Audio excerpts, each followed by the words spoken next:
Hello everyone and welcome to the 10th session of Estelore Casual Book Club, and the book we are talking about is the Silmarillion.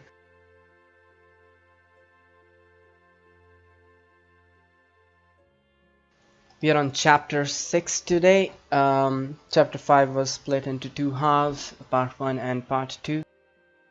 But chapter 6 is of Feanor and the Unchaining of Melkor.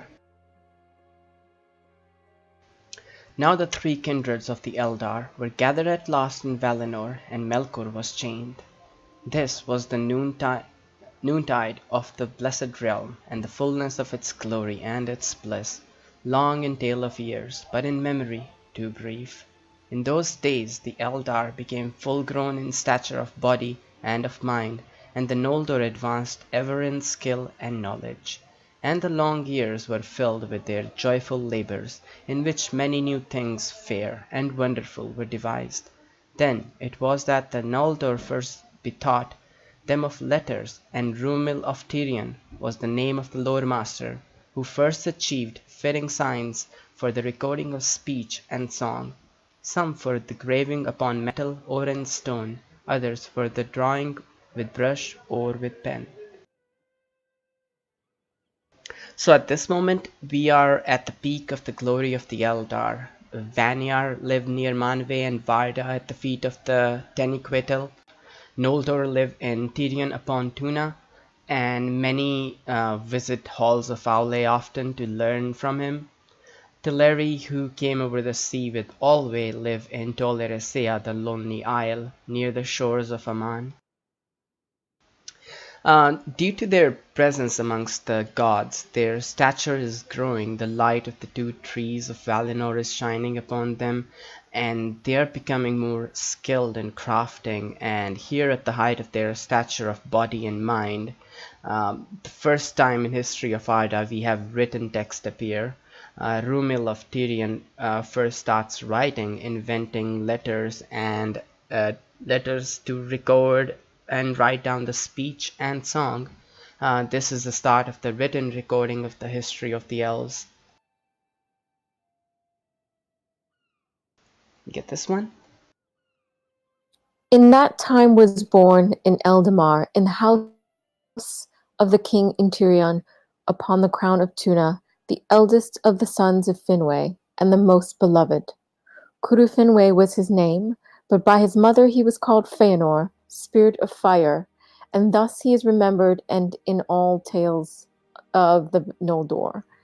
Miriel was the name of his mother, who was called Serende, because of her surpassing skill in weaving and needlework. For her hands were more skilled to fineness than any hands even among the Noldor. The love of Finwë and Miriel was great and glad, for it began in the blessed realm in the days of bliss. But in the bearing of her son, Miriel was consumed in spirit and body, and after his birth she yearned for release from the labors of living. And when she had named him, she said to Finwë, "Never again shall I bear child, for strength that would have nourished the life of many has gone forth into Feanor." It's kind of dramatic. Yeah, wow. She's like, I'm done. Admit, Yeah, you're already a child. he must be one heck of a child. So here at the height of the splendor of the Amaniar, the elves of the Amon, under the light of the two trees of Valinor, Feanor is born.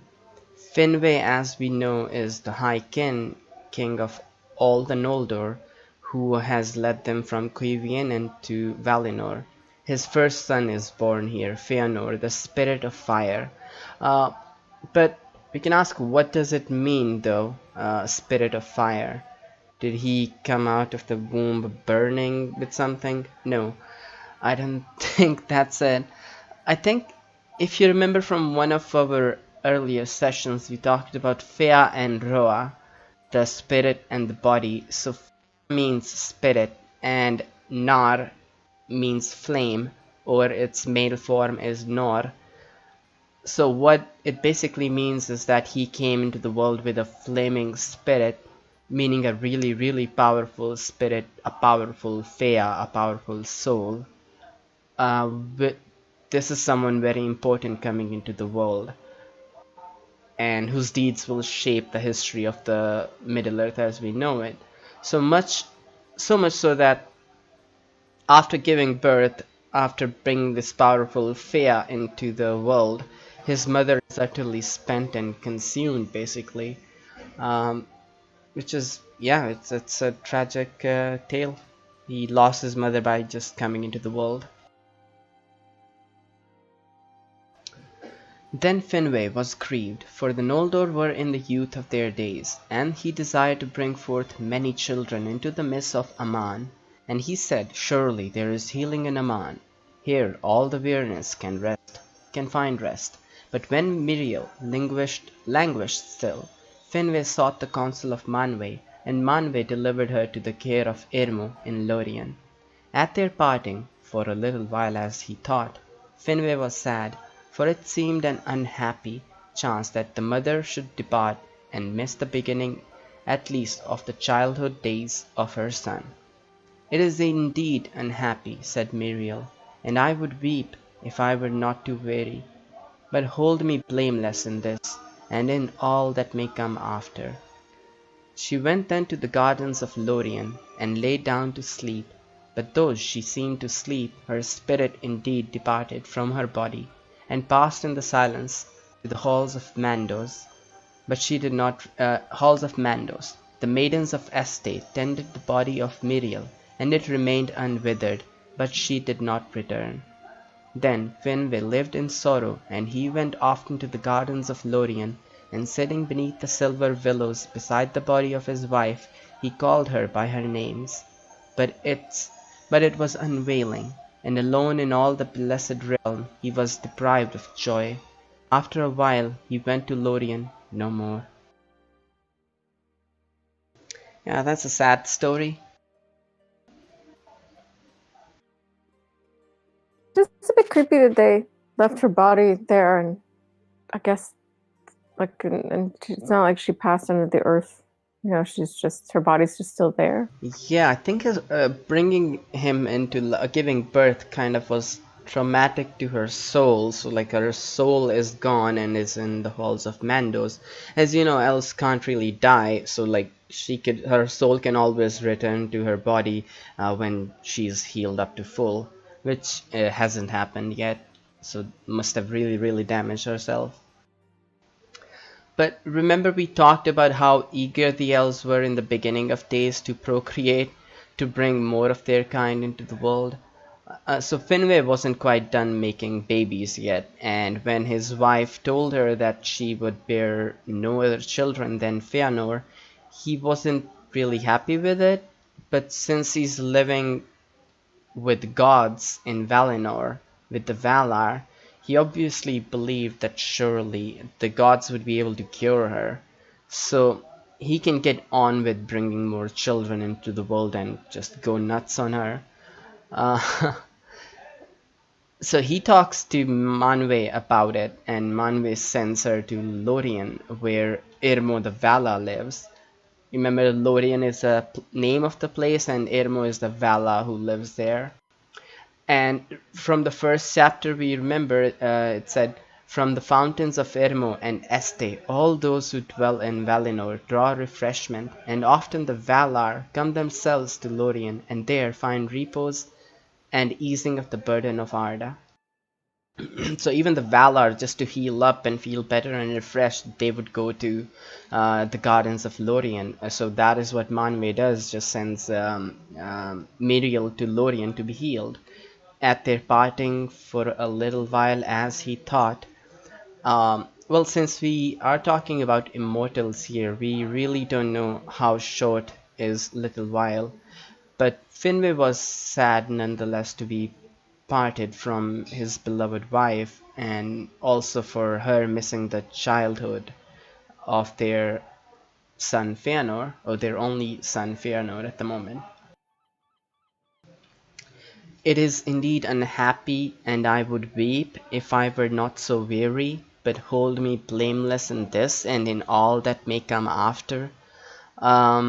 Does she know something she's not telling him? She has some foresight about what is gonna happen. I don't know. Because I don't know what does she mean by this? Is this like a foreshadowing? Um, they just had their first kid. What is supposed to come after, other than just having an awesome childhood and raising a good son? But I guess we'll find out and try to understand this statement of hers once we do go in detail about the life of Feanor. So we will keep this line in mind, hold her blameless in this and in all that may come after. Um, we know that from giving birth to this spirit of fire, to this powerful Fea that came into the world, the Fea and Roa, the spirit and the body of Miriel were consumed and consumed beyond repair apparently, even though her body was repaired but her spirit was damaged, because even in Lorien she wasn't able to get healed, and her Fea departed from her Roa and went to the halls of Mandos. Finwë is heartbroken here when he learns that out of all the beings living in Valinor at the moment, he's the only one who does not have any joy, because the one he loved so much, as it says, the love of Finwë and Miriel was great and glad, for it began in the blessed realm in the days of bliss. That love was not over, but I suppose even for the elves, um, time heals all hurts and wounds. So after a while, he just didn't go to Lorien anymore, and probably moved on. We'll find out if he moved on or not. You get this one? And his love he gave thereafter to his son, and Feanor grew swiftly, as if a secret fire were kindled within him. He was tall and fair of face, and masterful, his eyes piercingly bright and his hair raven dark, in the pursuit of all his purposes eager and steadfast. Few ever changed his courses by counsel, none by force. He became of all the Noldor, then or after, the most subtle in mind and the most skilled in hand. In his youth, bettering the work of Rumil, he devised those letters which bear his name, and which the Eldar used ever after. And he it was who, first of the Noldor, discovered how gems greater and brighter than those of the earth might be made with skill. The first gems that Feanor made were white and colorless, but being set under starlight, they would blaze with blue and silver fires brighter than Helluin, and other crystals he made also, wherein things far away could be seen small but clear, as with the eyes of the eagles of Manwë. Seldom were the hands and mind of Feanor at rest. Wow. He really liked crafting. He would have been good at Lotro. Would have been a master crafter. But we don't get to, well, I guess we have to polish gems, but we don't. There seems to be a high focus on gems. Yeah. The past couple passages. So after Finwë realizes that his wife is not coming back anymore, he pretty much focuses all that loss and turns it into love for his son, the last labor of his wife, the one she basically gave up her life to bring into this world. Feanor grew swiftly as if a secret fire were kindled within him. That's a interesting line. Where else have we heard about this secret fire? Well, we read about it at the beginning of this book. The flame imperished that is at the heart of Arda, which Ilúvatar made and put at the heart of the world. But where else? If you remember when Gandalf fights the Balrog in Moria, he also says, I am a servant of the secret fire, wielder of the flame of Anor, you cannot pass. The dark fire will not avail you. Flame of Udun, go back to the shadow, you cannot pass. So Gandalf is a servant of the secret fire, and Feanor, as if a secret fire were kindled within him. I think it's the same thing. What is this secret fire though? But it's the same secret fire, I think, seems to be kindled in Feanor as well. Um, so I don't know what the secret fire is, but I think it has something to do with having like a powerful spirit. What else we learn about Feanor here? Well, he is stubborn. Few ever change his courses by counsel, none by force. So that's one. He was tall and fair and masterful, and he was proud. A prince of the Noldor, son of the king, living in the blessed realm amongst the gods, and that's just his lineage and circumstance. Then he also becomes the best, most skilled craftsman, and even makes Rumil's work better by devising the letters that the Eldar used ever after to write everything and record everything. And on top of that, he discovers new ways to make gems greater than the ones found in Earth, all with his own skill. Other crystals he made also, wherein things far away could be seen small but clear. Obviously, this line means he's the one who made the Palantiri, the seeing stones that we later discover in the Lord of the Rings. So he's the one who makes the Palantiri that Saruman uses, Sauron uses, the kings of Numenor used. Lendil had one. That's interesting. We'll come back to this line when we finally start the Lord of the Rings book discussion, which won't be probably for another couple of years at our speed. Long-term plan. But Feanor was just never at rest. That fire that burned inside him, he was just always busy and never at rest, and was always busy working and discovering and learning and whatnot. While still in his early youth, he wedded Nerdanel, the daughter of the great smith named Mahtan, among those of the Noldor most dear to Aule, and of Mahtan he learned much of the making of things in metal and in stone. Nerdanel also was firm of will, but more patient than Feanor, desiring to understand minds rather than to master them, and at first she restrained him when the fire of his heart grew too hot. But his later deeds grieved her, and they became estranged. 7 sons she bore to Feanor. Her mood she bequeathed in part to some of them, but not to all. Now it came to pass that Finwë took as the second wife in this the fair. She was of Vanya, close kin of Ingve, the High King, golden-haired and tall, and in all ways unlike Miriel. Finwë loved her greatly, and was glad again.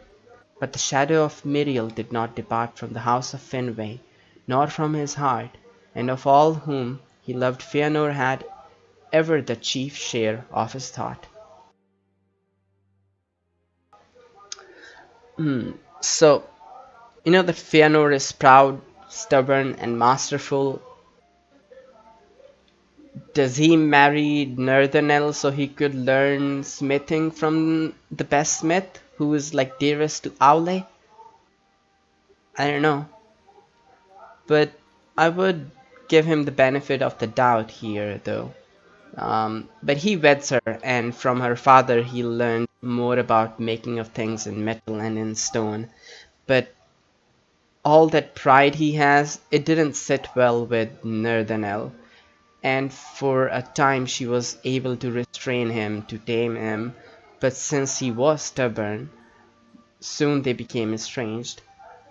And I suppose Feanor learnt all he could from her father by then. I don't really see him being heartbroken over it. And staying with the theme of the elves being very generous when it comes to having unprotected sex and children, Feanor has 7 children. We know that Nerdanel was more patient than Feanor, so some of her qualities she did pass on to some of her children, but not all of them, and many of them just learned to be like their father instead of their mother. the same pride and stubbornness. And after a long grief period, so after a long grief period, Finwë, who was mourning his wife's passing, finally takes a second wife. As we know that it was common among the Eldar to marry people from other kindreds. Vanyar can marry Noldor. There is no marital hierarchy kind of thing. Not really a class system where you can't marry people who are not in the same status or class as you. So his second wife was a Vanya. Finwë loved her greatly too, and was finally happy again, but he never really forgot Miriel, his first wife, who gave him Feanor, and all that love that he had for the first wife, it all got manifested into this great son he had, and from that time onwards, whoever else he loved, or his other children, Feanor would always be at the top of his list. Um, don't get me wrong here, though. It's not a bad thing to love a child, especially whose mother died after giving birth to him. But we can see some hints of darkness here. Feanor being how he is, but his father has a blind spot for him. So much of what everyone else is seeing in Feanor, and what like Feanor's estranged wife saw in Feanor, Finwë is not seeing any of that at all. To Finwë, he's a perfect son, and mighty and great and amazing craftsman, and even a linguist who made up letters to write speech and song.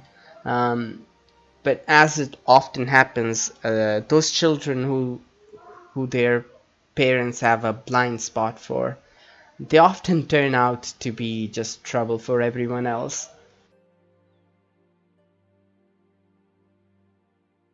You get this one? Now even while Feanor and the craftsmen of the Noldor worked with delight, foreseeing no end to their labors, and while the sons of Indis grew to their full stature, the noontide of Valinor was drawing to its close.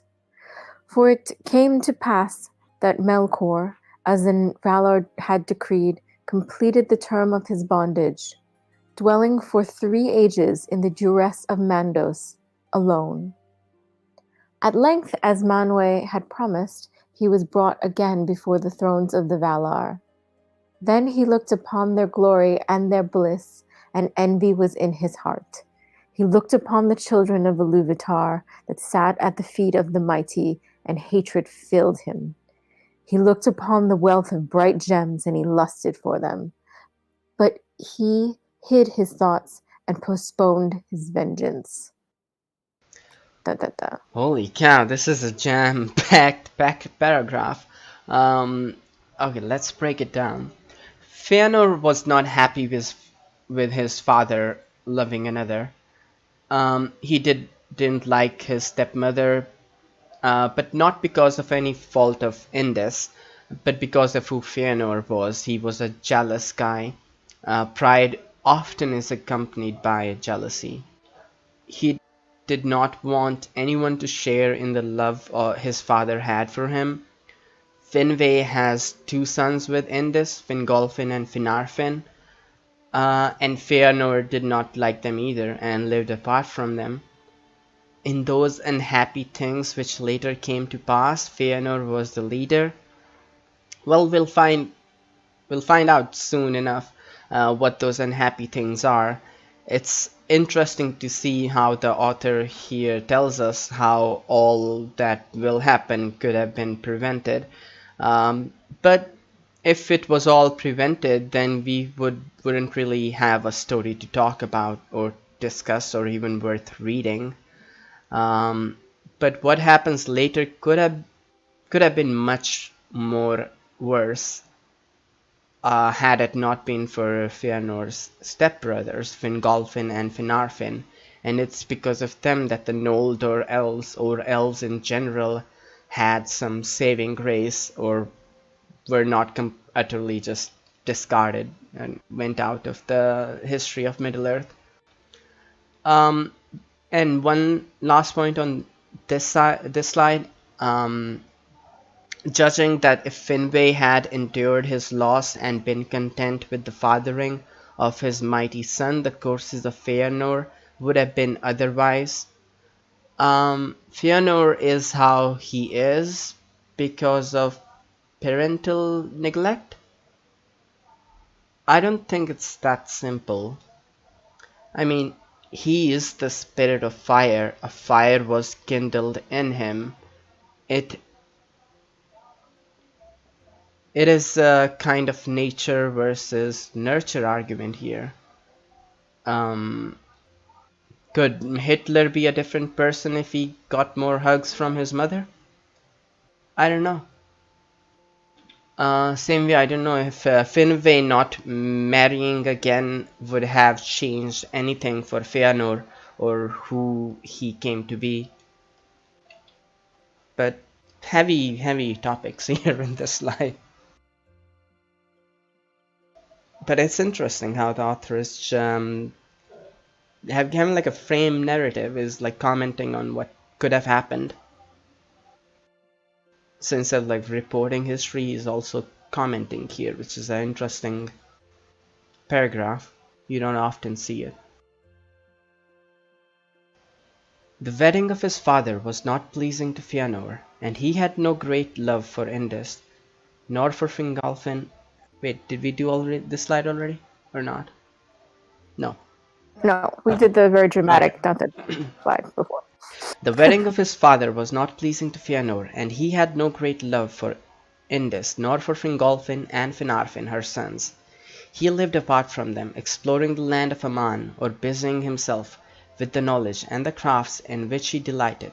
In those unhappy things which later came to pass, and in which Feanor was the leader, many saw the effect of this breach within the house of Finwë, judging that if Finwë had endured his loss and been content with the fathering of his mighty son, the courses of Feanor would have been otherwise, and great evil might have been prevented, for the sorrow and the strife in the houses of Finwë is graven in the memory of Noldoran elves. But the children of Indus were great and glorious, and their children also, and if they had not lived, the history of the Eldar would have been diminished. I think I missed a slide in the notes, didn't I? Right? I missed a slide. Oh, I don't know which passages you chose between the... Like the Melkor one? Unchaining, yeah, between the Unchaining of Melkor and then the wedding. Yeah, so like the Melkor is yeah, Feanor, yeah. That's what I skipped or missed.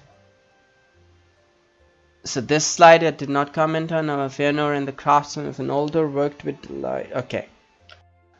So remember Melkor? Let's go back to this slide. I'll just wing it. Melkor, when he was chained, there he lay upon his face before the feet of Manwë and sued for pardon, but his prayer was denied, and he was cast into prison in the fastness of Mandos, whence none can escape, neither Vala nor elf nor mortal man. Vast and strong are those halls, and they were built in the west of the land of Amon. There was Melkor doomed to abide for 3 ages long, before his cause should be tried anew, or he should plead again for pardon. So 3 ages long have passed now, and it is time for Melkor to be tried again. So when he... yeah, it is time for Melkor to be tried again. So when he's brought in front of the Valar and the children of Ilúvatar, he's filled with envy. Remember how the elves have grown in stature by living in Valinor, in the light of the 2 trees, and living among the Valar. Did this prison sentence change Melkor? Of course not. Evil, which is evil by nature, cannot change. Satan cannot be redeemed. But all this hatred and envy he had, he hid it, and he hid it really, really well. So Melkor goes in... okay. Here we go. I think we are corrected now. Before the gates of Valmar, Melkor abased himself at the feet of Manwë and sued for pardon, vowing that if he might be made only the least of the free people of Valinor, he would aid the Valar in all their works, and most of all in the healing of many hurts that he had done to the world. And Nienna aided his prayer, but Mandos was silent. Then Manwë granted him pardon, but the Valar would not yet suffer him to depart beyond their sight and vigilance, and he was constrained to dwell within the gates of Valmar. But fair seeming were all the words and deeds of Melkor in that time, and both the Valar and the Eldar had profit from his aid and counsel, if they sought it, and therefore in a while he was given leave to go freely about the land, and it seemed to Manwë that the evil of Melkor was cured. For Manwë was free from evil and could not comprehend, and he knew that in the beginning, in the thought of Ilúvatar, Melkor had been even as he, and he saw not to the depths of Melkor's heart, and did not perceive that all love had departed from him forever. But Ulmo was not deceived, and Tulkas clenched his hands whenever he saw Melkor, his foe, go by. For if Tulkas is slow to wrath, he is slow also to forget. But they obeyed the judgment of Manwë, for those who will defend authority against rebellion must not themselves rebel. Wow. So Melkor goes in full begging mode here, pleading for forgiveness. He swear if it won't happen again, he would help heal the hurts he caused. And Nienna, who is the Vala acquainted with grief and mourns for every wound that Arda has suffered because of Melkor, well, she comes to the defense of Melkor here. But Mandos, who knows it all and sees right through the bullshit of Melkor, he's silent. Because remember, even though he knows everything that will happen, well, most of everything, he would only speak if Mandos or if Manwë asks him to speak, and Manwë did not ask him here to speak or tell his doom. So Manwë, being a generous king of Arda, he grants Melkor the pardon. I personally don't understand why he would do that, but I guess he is so much pure of heart and could not perceive evil that he does this. They really believed that Melkor was ashamed of all that he had done, and his repentance was real and genuine. But they would still not let him roam freely in Arda in the beginning. But instead he would stay within the gates of Valmar. Melkor, as you remember, is one of the greatest Valar in the beginning, and he had shared in all the knowledge and power of all other Valar. So he was able to deceive everyone as Valar and as well as the Elves. And both the Elves and the Valars profited from his aid and counsel. He was given leave to go freely about the land. And Manwë in his pure heart believed he had cured Melkor of all evil. But remember, not all the Valar are that easily deceived. Mandos probably knows what's really going on. Ulmo too wasn't really buying this good guy Melkor, and Tulkas, who had wrestled with Melkor, wasn't too pleased either with the idea of him roaming around freely. But remember, Manwë is king of Arda and the king of the Valar. They obeyed the judgment of Manwë. For those who will defend authority against rebellion must not themselves rebel. That's such an interesting line. So Melkor gains his freedom, and he aids the Elves and the Valar and counsels them, and Manwë and most of the Valar and the Elves think he has changed and is cured of evil, and only some Valar are not really buying this act, but they are still obedient to Manwë, so they are holding their peace with this judgment of Manwë. You can get this one. Now in his heart Melkor most hated the Eldar. both because they were fair and joyful, and because in them he saw the reason for the arising of the Valar and his own downfall. Therefore all the more did he feign love for them and seek their friendship, and he offered them the service of his lore and labor in any great deed that they would do. The Vanyar indeed held him in suspicion, for they dwelt in the light of the trees and were content. And to the Teleri he gave small heed, thinking them of little worth, tools too weak for his designs. But the Noldor took delight in the hidden knowledge that he could reveal to them, and some hearkened to words that it would have been better for them never to have heard. Melkor indeed declared afterwards that Feanor had learned much art from him in secret, and had been instructed by him in the greatest of all his works. But he lied in his lust and his envy, for none of the Eldari ever hated Melkor more than Feanor, son of Finwë, who first named him Morgoth, and snared though he was in the webs of Melkor's malice against the Valar, he held no converse with him, and took no counsel from him. For Feanor was driven by the fire of his own heart only, working ever swiftly and alone, and he asked the aid and sought the counsel of none that dwelt in Amon, great or small, save only and for a little while of Danel the Wise, his wife. So Melkor kept up the good guy act and continued to help the Valar and the Elves in anything they needed. He had great knowledge and great skill, and he waited and kept the fire of vengeance kindled in his heart. He hates the Elves. Those little things that woke up in Quivenen had now grown up to be of great stature and skill. So he started to manipulate them. The Vanyar, who lived near Taniquetil with Manwë and Varda, they cared not for Melkor or anything he would want to teach them. They were just happy living in the sight of the two trees of Valinor. The Teleri, on the other hand, who lived in Tol Eressëa, well, Melkor did not really think they were of any worth. They were mostly good at making ships, but Melkor doesn't really need ships at the moment.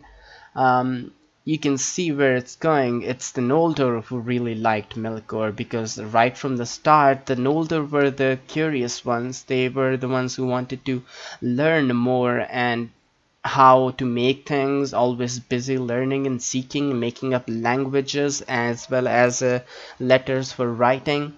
In Noldor, Melkor found exactly what he was looking for. He could use Noldor to implement his plan, his revenge, his vengeance on both the Elves and the Valar. Melkor indeed declared afterwards that Feanor had learned much art from him in secret. Melkor probably just wanted to take some credit here. But it wasn't true. Despite all that Feanor was and did and would do, he was never a servant of Melkor, and he learned nothing from him, nor ever took his counsel. Remember the character description of Feanor? He was stubborn, and none could sway his mind and his counsel. None could sway his mind with counsel or with force. And it is Feanor who first names Melkor as Morgoth. That is the name the Elves will call Melkor ever after. The first time Feanor names him Morgoth, that is what he will be known as to the Elves, all the Elves. Melkor name will be pretty much not used by any elf. It will always be Morgoth. If you remember in the Lord of the Rings, when Legolas talks to Celeborn about Gandalf, he says, "It was a Balrog of Morgoth," said Legolas, "of all the elf-banes the most deadly, save the one who sits in the dark tower." So Morgoth, he will become Morgoth soon when Feanor will name him that. So Feanor did not converse with him, but yet still Feanor played his part and his role in the schemes of Melkor against the Valar, as we'll find out in the next chapters. So even though he didn't actively made an alliance with Melkor and he hated him, he still played a significant role in the overall scheme of Melkor, which is sad. And that would conclude chapter 6. I like this chapter. Wasn't too Yes. long, but all the characters are coming into play now. Feanor and his sons, Finwë and his other two sons, Fingolfin and Finarfin. I love these names. Such a cool name, Finarfin. We'll learn more about the Finarfin and all the Noldor. This story is pretty much about of Noldor, so we'll be meeting a lot of Noldor. Revolves around them. Next week we will be covering chapter 7 of the Silmarils and the Unrest of the Noldor. So finally in the Silmarillion, we are finally gonna get to the Silmarils and discover what the hell Silmarils are. If you guys want to catch up on old episodes of the podcast, you can just search EstelPod on iTunes or Google Podcasts, or just look us up on YouTube by just going to the link in the description, or you can watch us live as well on Twitch. Thanks for watching, and we'll catch you guys next week. Bye. Bye.